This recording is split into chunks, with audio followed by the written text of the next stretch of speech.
Good afternoon.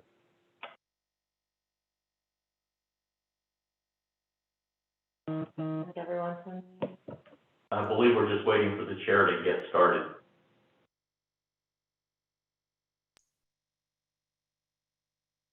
Good afternoon. Can you hear me okay? Yes. Yes. Great.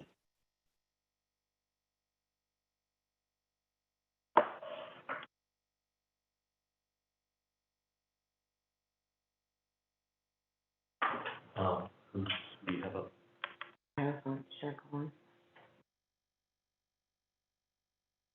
can you mute us, sir? We're going to go on mute for just.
Committee members, Chair Ledesma is locating his agenda. So if you bear with us for just a couple minutes, we'll be getting started soon. Just 3 seconds. Do you have it now?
Good. Continue. Give a minute. You should have your script. Yes. I don't know if you can hear me. Yes. Apologize Thank for logging in kind of late. I'm lost on my computer. I've been looking for my script. So give me a second if you don't mind. Because for some reason my script is not coming in on my regular mail. So I had to go to junk mail. Or let me look into this other email. Yeah, John, it's not coming in. Yeah, And you send it, let me just go by the agenda, because for some reason my script is not coming in. we're trying to send again, and we'll send it to both. Okay, let me refresh my page. I hope I don't get disconnected. I don't click on the wrong button here. Okay. I have to go into my junk mail. For some reason, it keeps coming in my junk mail. Let me refresh my page.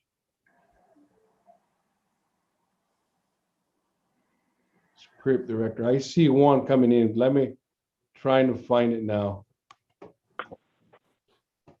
There we go. It came in finally. All right, good afternoon. I apologize. I was having some issues trying to get my script, even though I did get the agenda. Let's call this meeting to order at 1:06. I would like to call a board meeting administration operations committee meeting at, you said at 1:06. Thank you for joining the board administration and operation committee meeting today, Wednesday, September 1st, 2021. Before we begin with today business, please ensure that all your quiet and today, environment with background noise. Please mute all devices and call up to chair on clear to speak. So let me do that myself. Let me mute here. John, would please read the special notice. On March 4, 2020, Governor Newsom proclaimed a state of emergency in California as a result of the threat of COVID-19. Public gatherings are to be limited.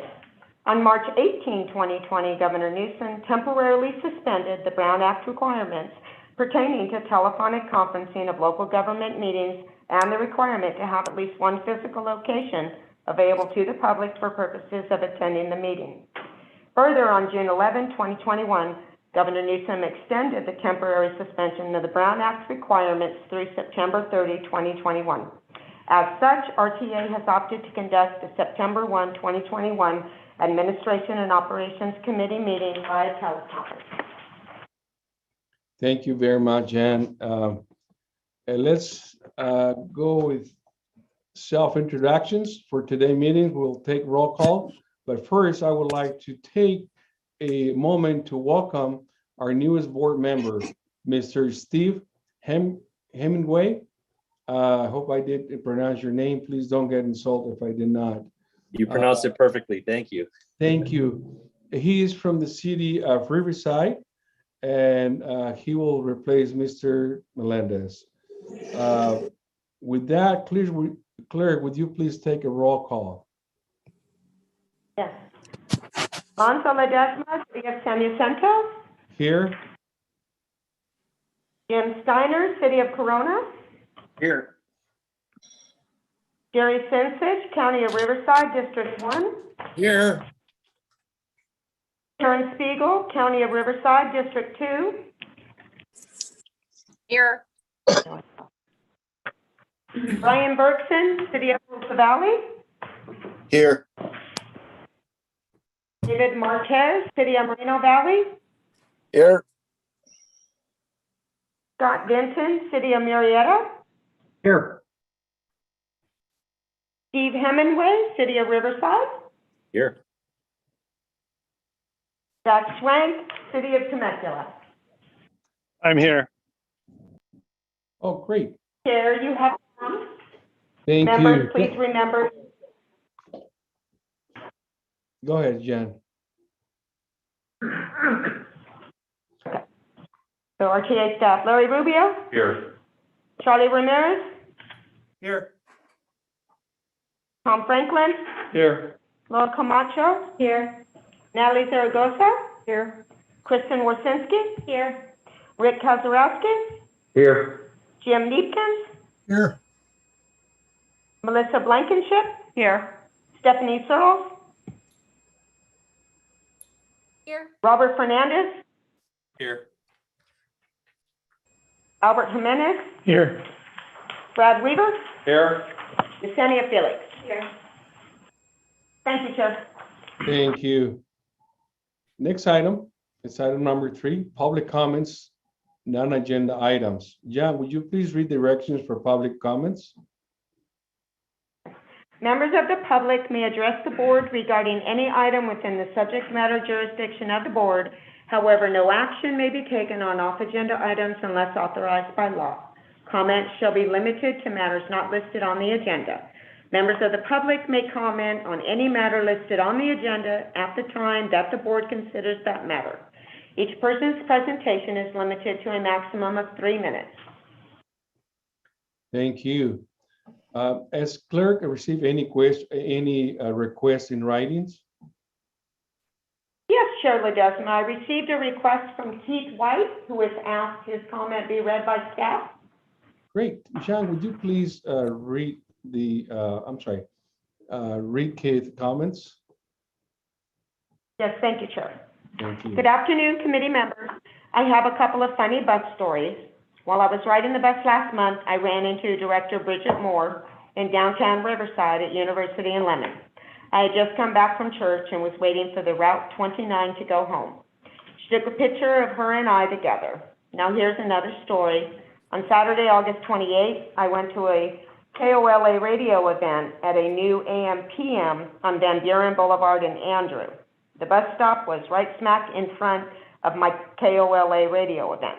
I used to work for AM/PM and happened to see my old boss.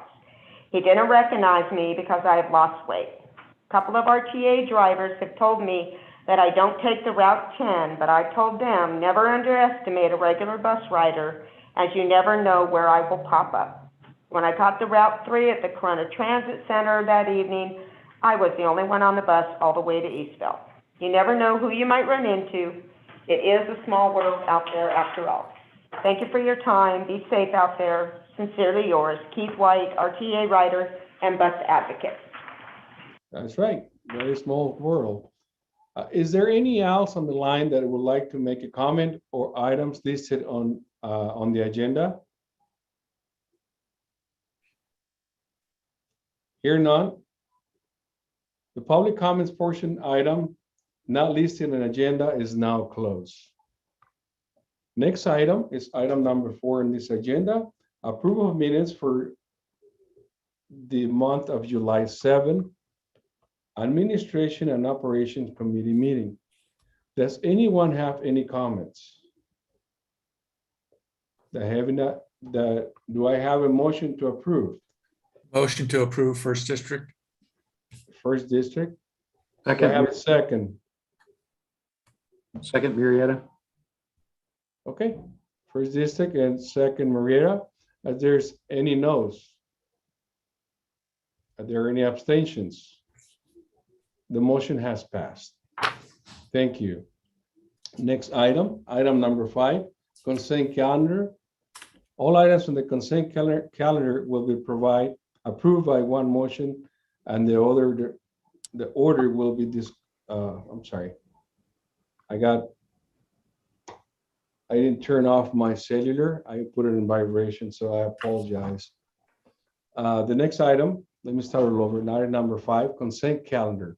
All items on consent calendar will be approved by one motion, and there will be no discussion on the individual item unless board members or member of the public requests a specific item to be pulled from the calendar for separate discussion. Does any committee member wishes to pull any item for discussion? Does any member of public wishes to pull item for discussion? Okay, consent calendar. Number 5, 5.8 and 5E are received and filed. Okay, let's move on to item number 6 on the agenda. Annual report for public agencies self-insure for workers' compensation benefit and actuarial study results for workers' compensation program. Charlie Ramirez, will you present the item, please? Yes, good afternoon, Chair, Thank members of the you. committee.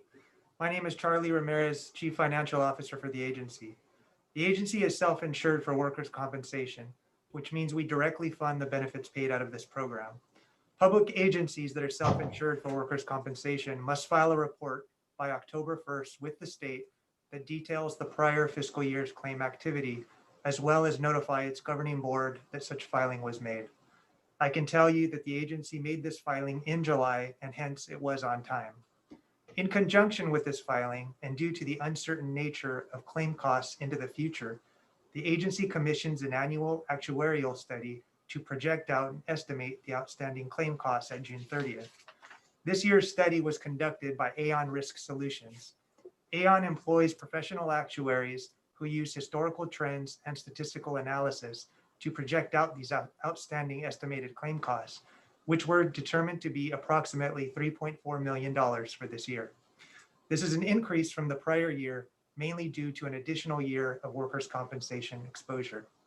The agency has fully reserved this amount and has put assets aside to cover these costs into the future, and hence is in good financial condition when it comes to this program. The recommendation before you is to accept the actuarial study results for the workers' compensation program and recommend this item to the full board of directors for their consideration. Thank you, and that completes my presentation. Thank you very much, Charlie. Once again, I apologize. I never just received my script. I was having some issues. I usually go through it once or twice, and this afternoon, I'm just reading it as it comes, and I keep getting distracted from my cellular. I finally figured out how to turn it off. So I apologize for that. Are there any questions from the committee members? Hear none. Has the clerk received any questions to speak or in writing on this item? No, Chair Ledesma, I have not. I Thank believe you. Supervisor Spiegel. Oh, go ahead. Ms. Ramirez, good report. My only question is that when we have the increase and you indicate it was for that we've got an extra year of exposure, what is the average increase? You know, I know things change because of claims, but is it $500,000 a year? Is that what we anticipate for increases? It doesn't occur that way every year. Over the past couple of years, there have been some larger claims. And as well as on an annual basis, our workers' compensation expense, it can vary. For the past couple of years, it's been varying anywhere from 700 to 800 to 900,000. So it can vary. In recent history, it has been a little bit more significant due to some recent events. Thank you. Thank you. Thank you, Supervisor Stiegel. Is there anyone online that would like to make a comment on this item? Hear none. I have a motion to accept. Can I hear a motion to accept? I myself make a motion. Anyone like to I will second? second it. Thank you. Who is that? I'm sorry. Corona. Corona, thank you. Are there any no's? Are there any abstentions? You're not, motion has passed. Thank you. Item number 7. Actuarial study result on Liberty Insurance Program. And Charlie Ramirez, would you please present? Thank you. Thank The you. agency carries various insurance policies for general and vehicle-related liability. To control premium costs, the agency shares in the initial cost of claims with our carriers. This is something that's common in the insurance industry, and it's known as self-insured retention, or SIR. The SIR limits are the amount that the agency can be liable up to on any one claim or incident. Depending on the date and type of claim, the agency's SIR limits are either $400,000, $1 million, or $1.25 million. Because costs related to the SIR are material and unknown, we also again employ an actuarial study each year to study and estimate the outstanding costs at year end. Again, this year's study was performed by Aon Risk Solutions. Aon did use professional actuaries, historical trends, and statistical analysis to project out and estimate these costs into the future, and that was determined to be approximately $1.5 million. This is an increase from the prior year again, primarily due to 2 large prior year cases, as well as an additional year of exposure. The agency has fully reserved this amount, does have assets set aside to cover these costs in the future, and is in a strong financial position related to this program. The recommendation before you is to accept the actuarial study results for the liability insurance program and recommend this item to the full board of directors for their consideration. Thank you, and that completes my presentation. Thank you, Charlie. Are there any questions from committee members?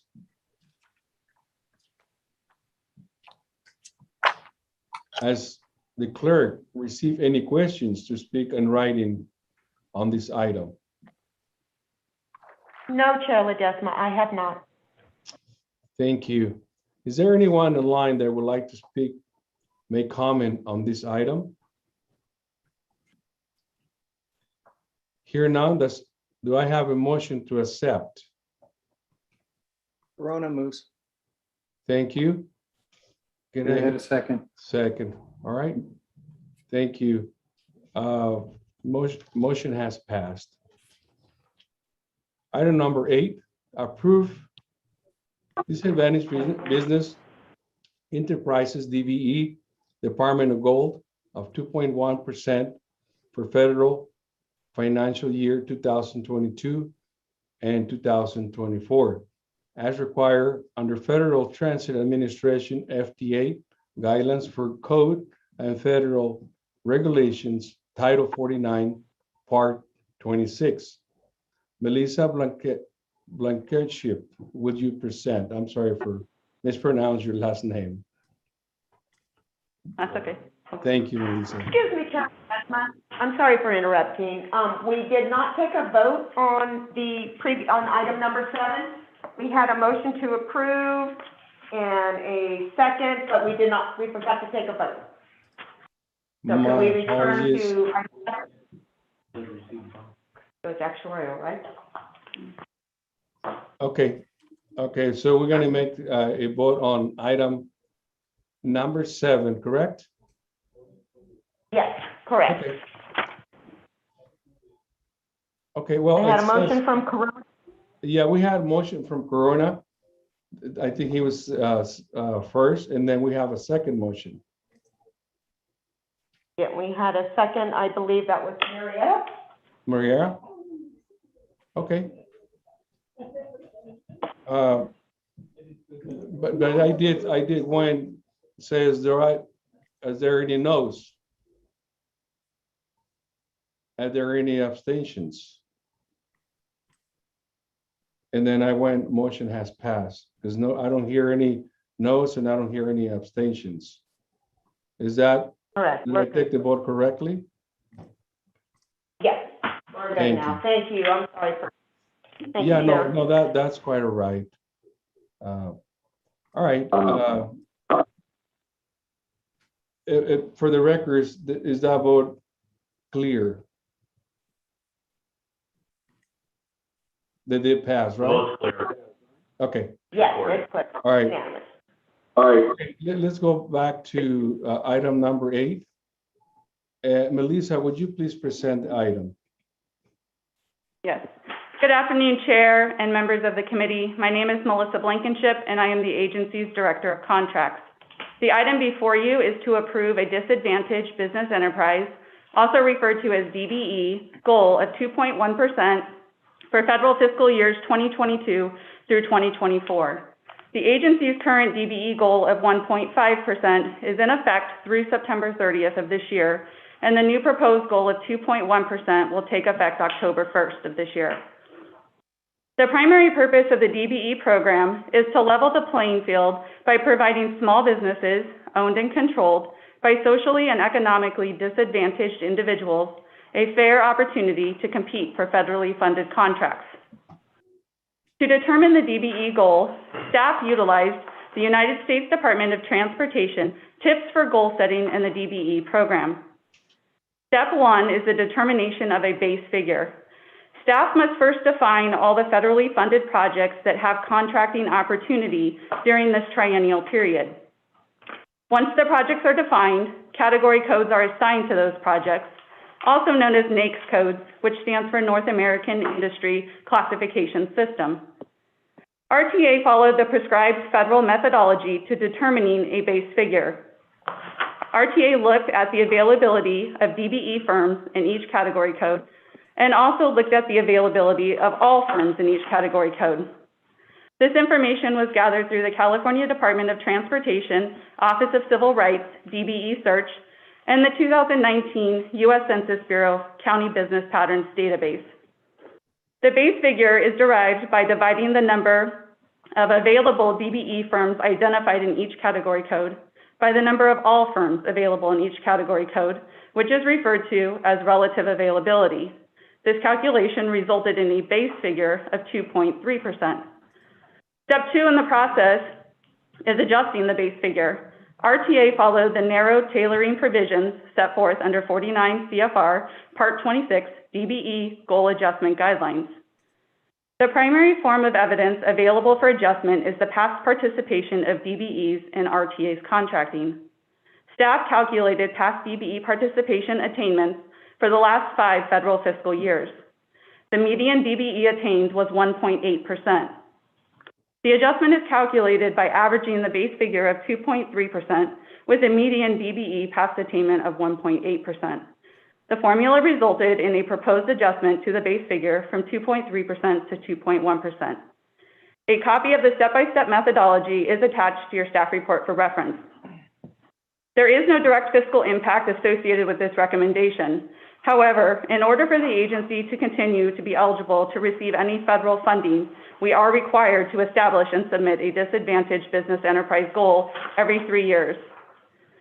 Therefore, the item before you is as follows. Approve and recommend to the full board of directors for their consideration of a 2.1% disadvantaged business enterprise participation goal for federal fiscal years 2022 through 2024. Chair, that completes my presentation. Thank you, Melissa. Appreciate your presentation. Are there any questions from committee members? Is the clerk received any request to speak in writing or on this item? No, Chair Ledesma, I have not. Thank you.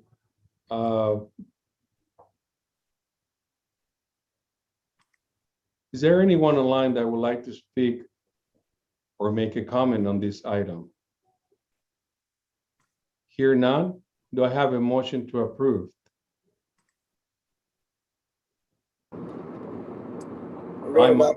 Thank you. That's Moreno Valley, David Marquez. District 2 seconds. Thank you, District 2. Are there any no's? Are there any abstentions? Motion has passed. Let's move on to item number 9. Approve resolution authorizing filing a grant application for Federal Transit Administration, FTA, and California Department of Transit Centrals for federal fiscal year 2021-2022, FFY 22. Christian Warensinski, would you please present?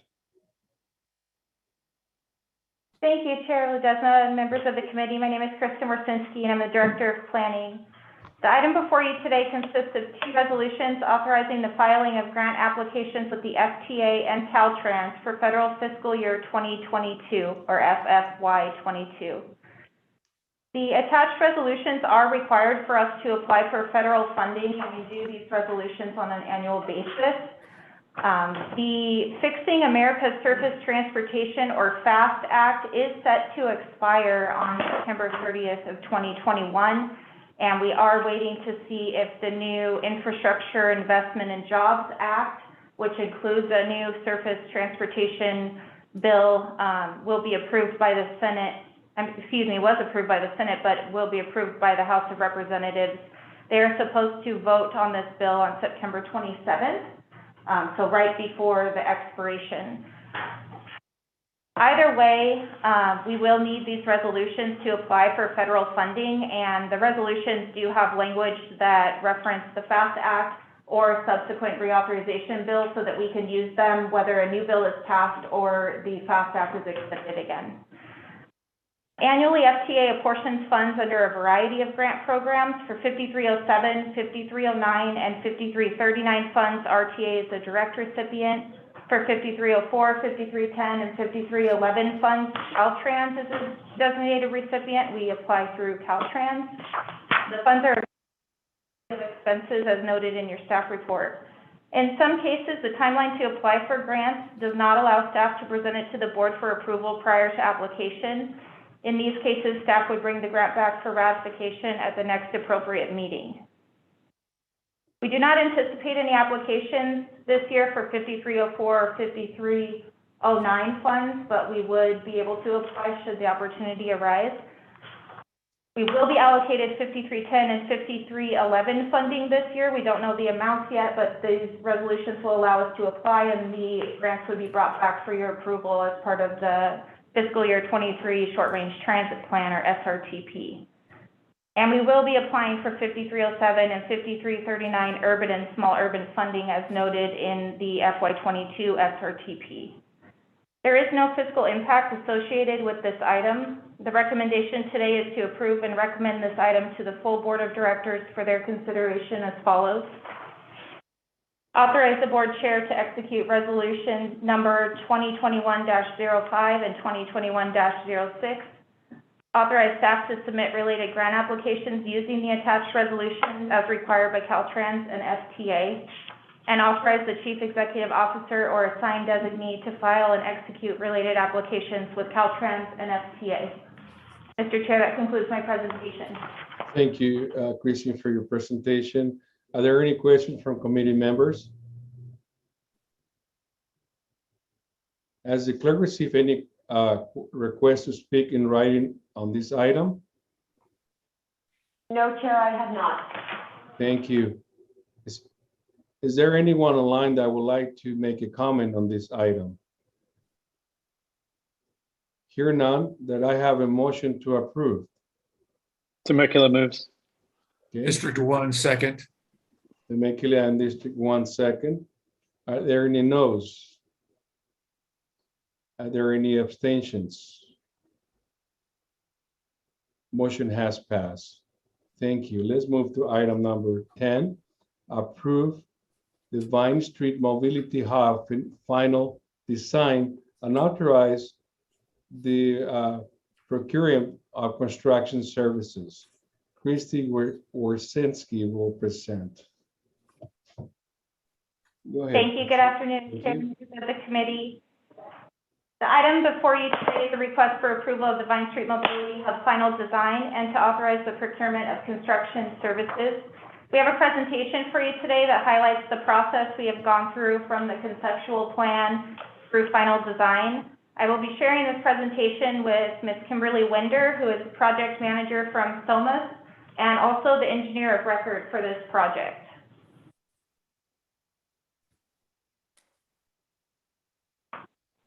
So I can go to the next slide. Oh, good. You can see my screen. Got it. So just as a reminder, here's the location of the Vine Street Mobility Hub. This project's many years in the making. It is located on Vine Street across from the downtown Riverside Metrolink station. It's on just under 5 acres of vacant land next to the 91 freeway.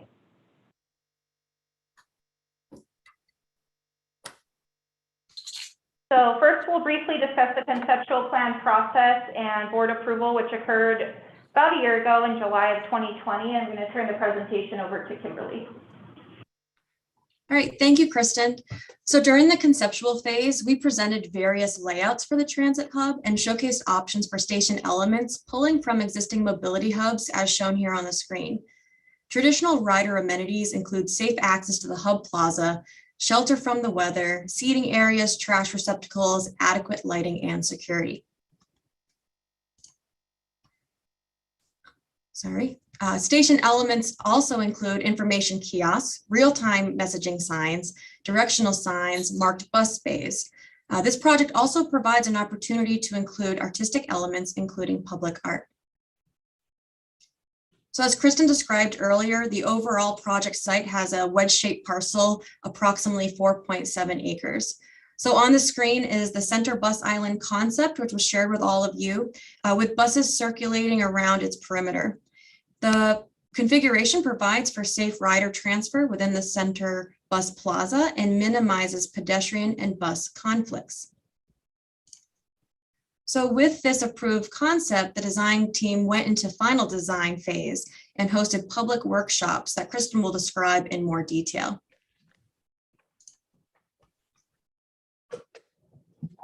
We held 2 virtual workshops during the final design phase of the project to notify the public and encourage participation. We did send out RTA rider alerts.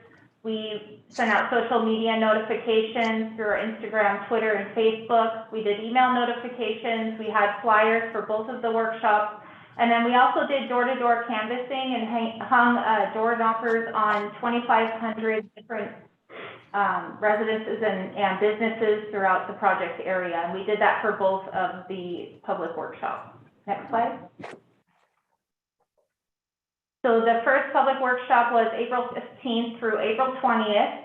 And the second one was August 5th through August 11th. And this is a picture of the virtual meeting room that we had available on our website.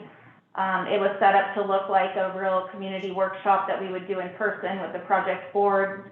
And we did get a lot of participation. The room was visited 209 times during final design.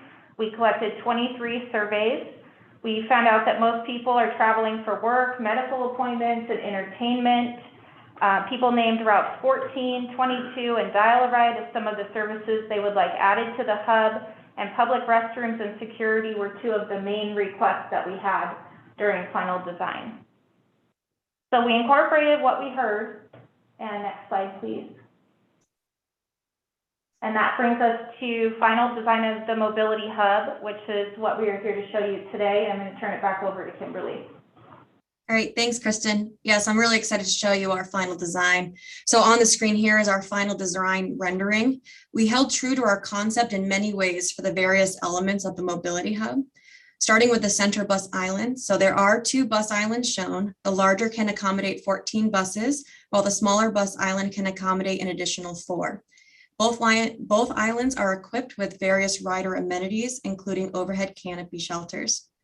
The bus circulation is anticipated to flow in one-way clockwise circulation. This layout allows for the bus movements to stay internal to the site without having to use 10th Street for connecting the loop. Ingress and egress are permitted at the intersection of 10th and Vine Street, which will function as a 3-way stop controlled intersection. There is 1 access driveway on Vine Street that allows ingress only to the larger of the 2 loops.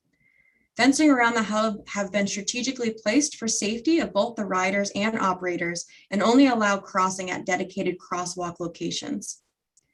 West of the bus island is the location of the new RPU well site. Access to the well site is off of Vine Street on a new paved driveway.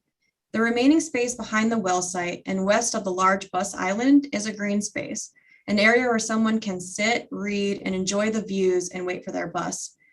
The area was designed to provide shading and a variety of sitting options. Riders are not likely to dwell in this location for more than 15 minutes, but we do anticipate that some Metrolink riders might arrive early and wait at this location. And we're going to look at some of these elements in more detail. So starting with the shelters and operators lounge, you can see a shade study that was performed highlighting the various shapes of the shelters on the larger and smaller bus island. And then this image provides another angle to better visualize these vertical elements. The shelters have an efficient design to provide shelter for the riders and also meet an aesthetic goal of the project. It maximizes visibility to improve site safety. This is accomplished by providing wide-spaced and narrow column supports and lighting.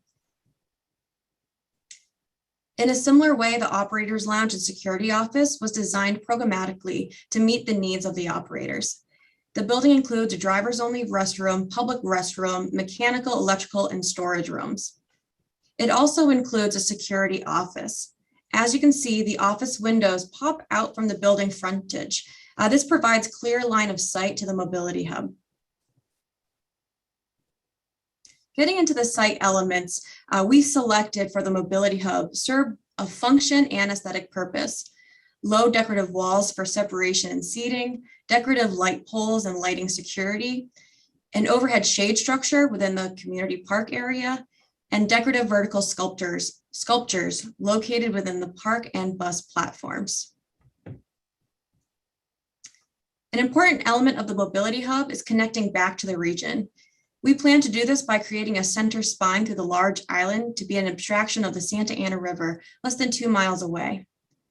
Mounted to various canopy columns will be educational panels describing the Santa Ana River, aquifer underground, and how San Bernardino, Riverside, and Orange County use these resources. Up on the screen here is a variety of selected amenities to be located throughout the mobility hub: benches, trash receptacles, recycling, bike racks and lockers, our fencing selection. And the selected color for the amenities is of a darker material, easy to maintain, keep clean, while also adding a visual appeal to the hub. Pedestrian safety is one of the key elements of this hub. The project will implement traffic calming measures, including curb extensions, helping to reduce traffic speed along Vine, while also reducing pedestrian crosswalk lengths. When we get into the signage, wayfinding and signage is an important aspect of the hub. Our designers have developed clear signage as depicted in the images on screen to assist vehicles, pedestrians, and riders navigating the mobility hub. In addition to the wayfinding signage, the hub will also have all the regulatory signs required, as well as the real-time messaging signs. I want to thank you for the opportunity to present these visuals to you today. Here is a rendering for you to look at so you can look forward at what's to come. And with that, I'll pass it over to Kristen. Thank you, Kimberly. If the final design is approved of the September board meeting, staff will initiate the invitation for bids or IFB for construction of the hub. We plan to bring that contract to the board for their consideration in December, and construction would start in January of 2022. It's going to take about 12 months for construction, which means the hub would open in January of 2023. And this is in line with the state funding that we have as part of the Affordable Housing and Sustainable Communities program and the grants that we partnered with the city of Riverside on. There is no fiscal impact associated with this item, and the recommendation today is to approve and recommend this item to the full board of directors for their consideration as follows. Approve the Vine Street Mobility Hub final design and authorize staff to release the invitation for bids or IFB for construction of the facility. Mr. Chair, that concludes our presentation. Thank you, Kimberly and Christian, for your presentation.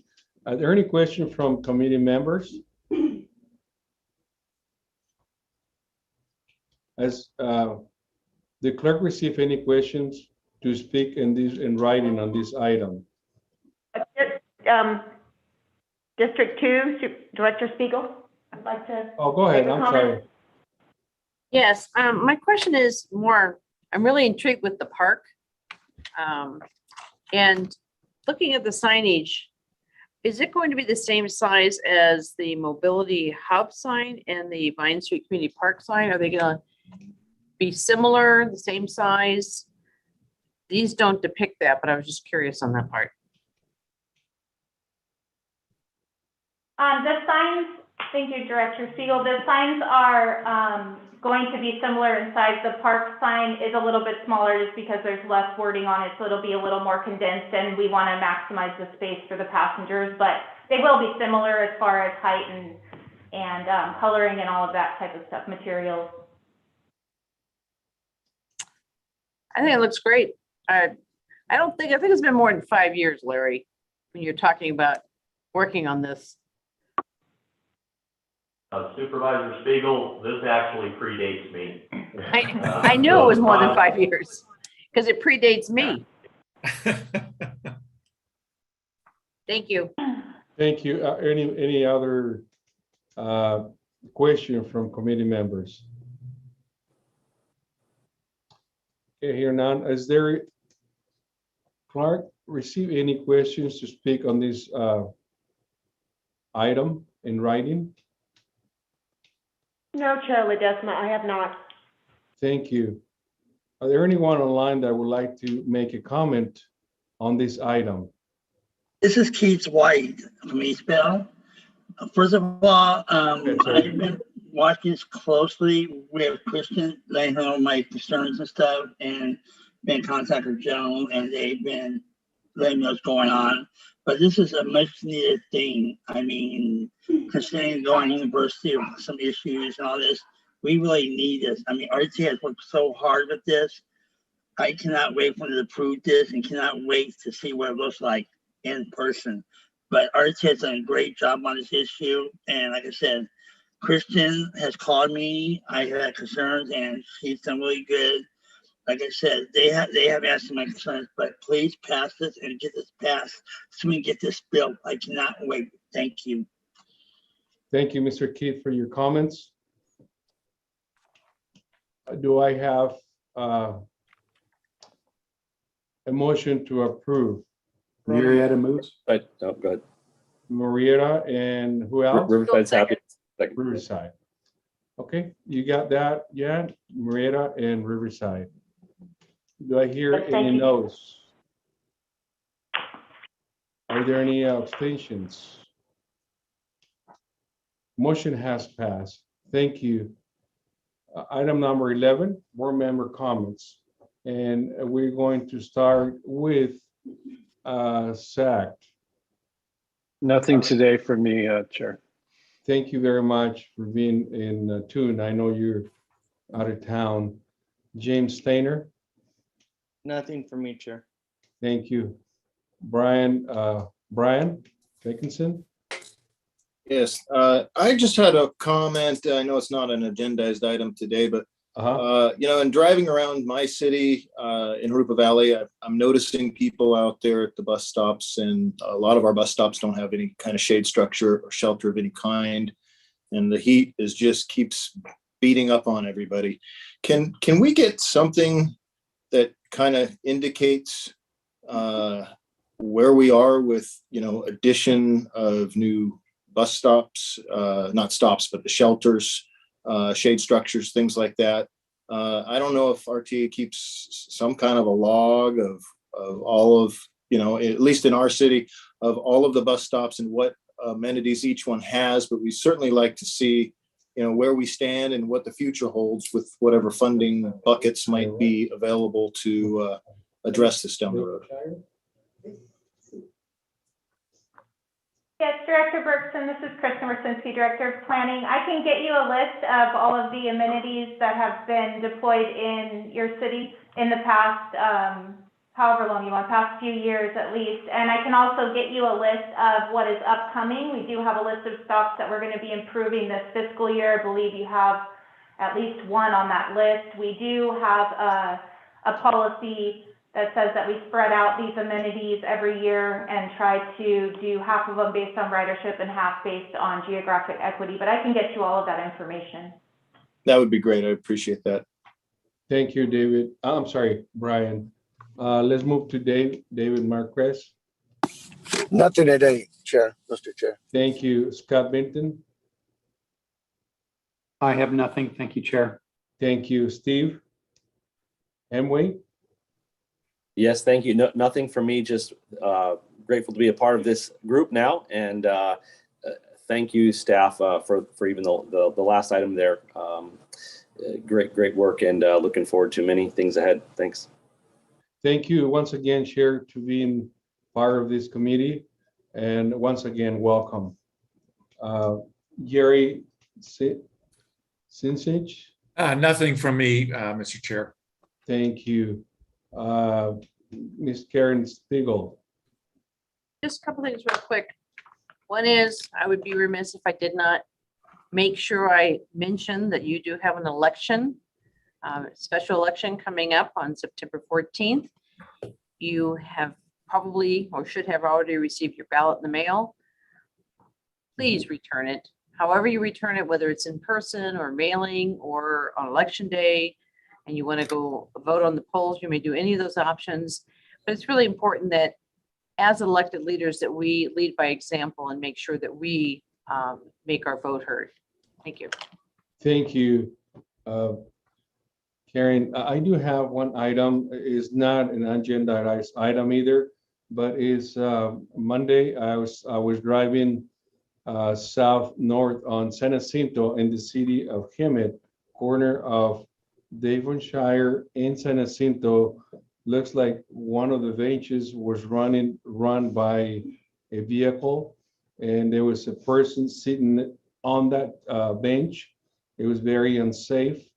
I apologize for not making this report earlier, but maybe staff can figure a way to go out and do inspection. Once again, it's in San Jacinto Avenue or Street and Devonshire. And with that, let's move to item number 12, announcements. And let's move to Larry Rubio. Do you have any announcements? A couple real quick, Mr. Chair, members of the committee. Thank you. Our ridership is beginning to pick up as school children are returning back into the classroom. We've seen a few thousand more passengers per day. We're up in the high 10,000. We touched 11,000 per day. I know that's painfully much lower than what we're accustomed to, but at least it's trending in the right direction. And the second thing is, Chair Ledesma, we will go out and take care of that bench. And I'm sure within the next 5 minutes, somebody will be deployed out there. My bet is it's probably already been corrected, but we'll ensure it, and we'll let you know when it's completed. That concludes my announcements, Mr. Chair. Thank you, Larry. And I'm sorry that it's not complaint, it's just a form of letting you know that there was a damaged bench. Let's move to item number 13. Next meeting, Administration Board, Administration and Operations Committee is scheduled for Wednesday, October 6, 2021 at 1 p.m. And item number 14, meeting adjourned at 1:53. Thank you once again to all of you, and let's get back together on October the 6th.